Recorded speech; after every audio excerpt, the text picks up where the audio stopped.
I mean, it seemed to be going so well until the final exchange.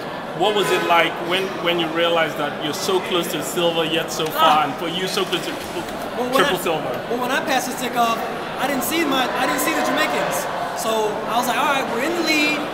We can maintain this lead. You know, I felt like Tyson was going to give a good curve. I felt like as third leg came around the bend and got ready for the exchange, the crowd got louder. I'm not third leg, I'm not fourth leg, so I'm speaking from my own experience of what I saw. I felt like maybe, you know, they couldn't hear each other's cue and got to the end of the exchange zone. Mike realized it was the end, but at the end he had too much momentum, it was too late. Can you tell us a little bit what goes into the decisions of who runs which leg? I mean, normally we'd expect you being the fastest to run the final leg against Bolt. Well, at the end of the day, I like second leg, and the coaches felt like I've always ran second leg, especially for the U.S., except for 2013. But, you know, we want to put the best order out there, and I think that's the coach's decision. And like I said, going from first to second, we had a great lead. You know, we was in good standing, definitely for a medal, if not the top medal. And towards the end, you know, our second exchange didn't look too good. Have you talked to Mike and Tyson yet about the exchange and what they thought?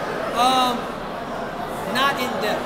You know, I know that they're disappointed, obviously, with the exchange and what happened. You know, I think the hardest blow is when you know that you didn't do your all. But when you go out there and do your all and you still get beat, you still have a little pride because you did the best you could do. And I think that those guys, you know, they'll lick their wounds, and we'll come back for Rio. We'll come back for the World Relays next year, and we'll put together a good performance. How are things looking in training camp? I know you guys had 2 relay camps, right? We did. You know, contrary to popular belief, you know, a lot of people think that the U.S. team doesn't do a lot of practice, a lot of relays, maybe because of not enough time or ego. But this year we put all that aside and we worked together. We had a good synergy. Tyson knows my steps, he knows my cues. I know Trayvon's, I know Mike's cues if he wants to run first leg, and our sleep, you know. So I think that the factor that we didn't account for was the noise volume. No 100-meter, 200-meter title for the U.S. What does this mean for the U.S.? How far do you think Jamaica is ahead? You know, I can't speak for Jamaica, you know, but at the end of the day, you know, I work very hard. You know, each year I've gotten better as an athlete and a person, and I just want to bring good competition. You know, this whole season, for the last 2 years, I've been undefeated. You know, the only man to be able to topple me was Usain. You know, so within itself, you know, I'm pleased with my season. I'm just going to go back to the drawing board and get ready for next year.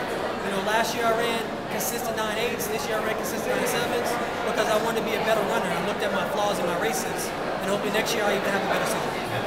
Justin, you've helped inject some kind of excitement. You know, whether people love you or hate you, you've helped inject some excitement into the 100 meters. How long are we going to see you, you know, keep going, the Olympics and maybe beyond? How old are you going to be when you stop? Until all my hairs are gray. No, but at the end of the day, it's a responsibility to keep going out there and pushing, you know, and keep competing, you know, and to be honest is when these guys dethrone me, you know, in the U.S. team, you know, when these young guys come up and say, you know what, Justin, you got to take the back seat. You know, you can be an alternate on the relay, but you're not going to be individual anymore in these championships. You know, so at the end of the day, this is my job, this is what I want to do, and I love it. Thank you very much.